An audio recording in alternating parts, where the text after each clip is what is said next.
world would not be the same. Few people laughed. Few people cried. Most people were silent. I remembered the line from the Hindu scripture, the Bhagavad Gita. Vishnu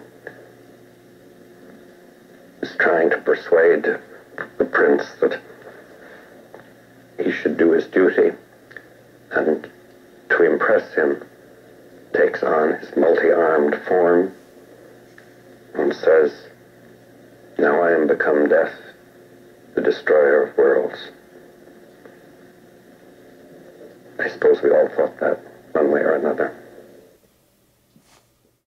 Greetings, everyone. Supervillains Explored Masters of Evil Marathon is back and continuing with a brand new character never before seen, Mr. Sinister, one of the most dangerous and most cunning opponents of the X-Men. Mr. Sinister is without a doubt one of the most prominent and most hated X-Men villains among their ranks. And he's really garnered a reputation today as definitely one of the most evil and, well, sinister X-Men villains. However, not a lot of people know how he actually started out. So I'm going to go through Mr. Sinister's origins in very close detail. Mr. Sinister was originally an 19th century biologist named Dr. Nathaniel Essex, who was obsessed with the theories of Charles Darwin, and he also discovered for himself that humanity was actually undergoing many different changes, or mutations, I guess you could say. However, his theories were pretty much mocked and rejected by the regular English community, and he was originally believed to be a fraud.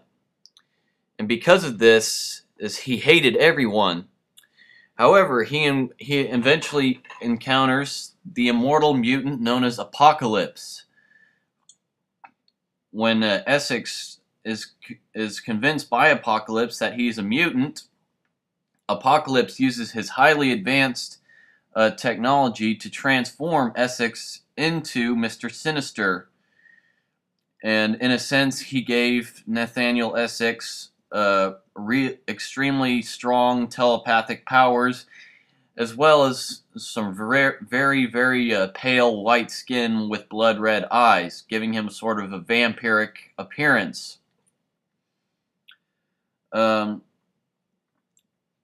After this happens, Essex sort of has to disguise himself as a regular human being, and he hires a few English hoodlums to kidnap people off the streets so that he can experiment on them. And given his highly advanced intellect, he performed many different genetic experiments on people just to figure out how his mutation works.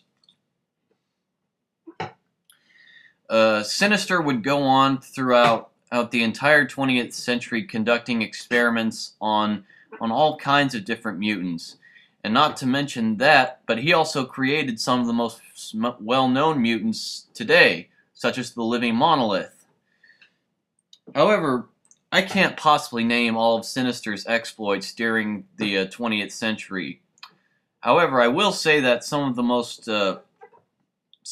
most interesting of his exploits is when he actually worked with the Nazis during World War II, and how he experimented on many Jewish captives and turning them into mutants and sort of biological weapons.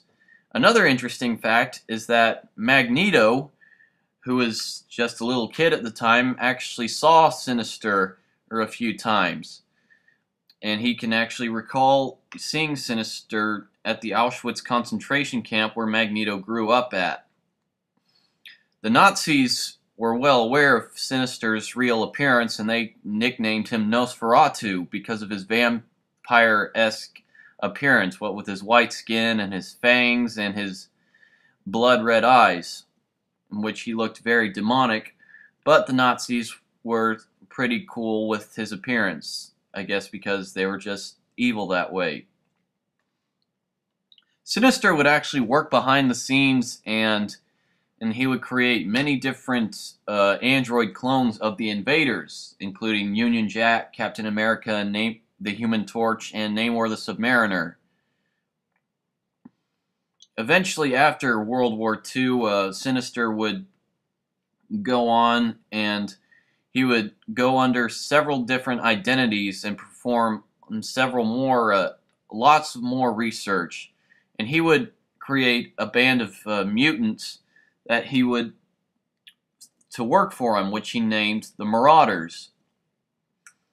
And on top of that, Sinister would actually develop a very strong obsession with the X-Man Cyclops,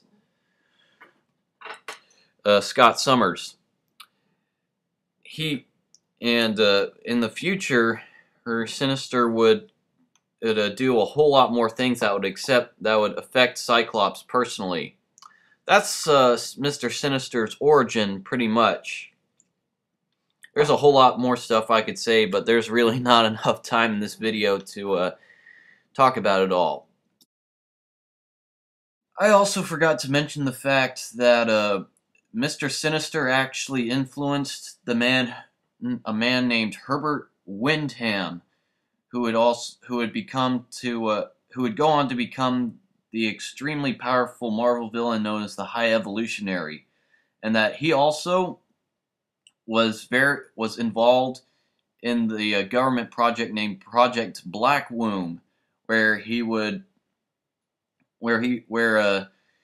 Sinister, who was actually under the disguise of a scientist named Nathan Milbury, would work alongside Brian Xavier and Kurt Marco.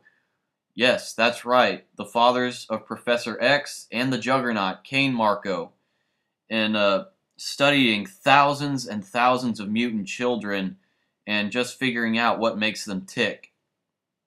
So that definitely contributed to Sinister's later plans.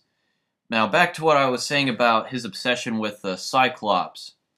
One of Sinister's most early captives was a man named Daniel, who would actually move to the United States, and he would adopt the last name of Summers. And yes, he is in fact the ancestor of Scott Summers, aka Cyclops. And so that's probably the main reason why Sinister became so obsessed with Cyclops and his brother, Alex Summers, also known as Havoc. And probably one of the most messed up things Sinister has ever done to Cyclops is that shortly after the Dark Phoenix saga, when Jean Grey died for good, Sinister would create a clone of Jean Grey named Madeline Pryor. And he sort of wanted to...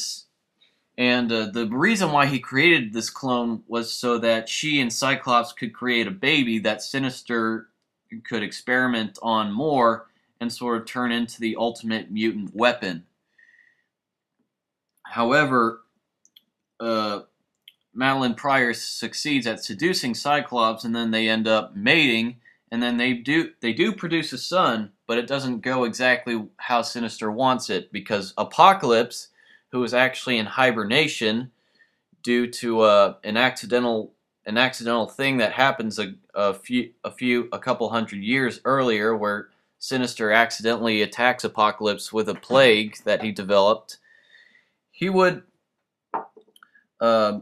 Apocalypse would infect Madeline Pryor and Scott Summers' baby with a techno-organic virus, and the only way the baby would be saved was that Scott would give the baby to a woman named Ascani.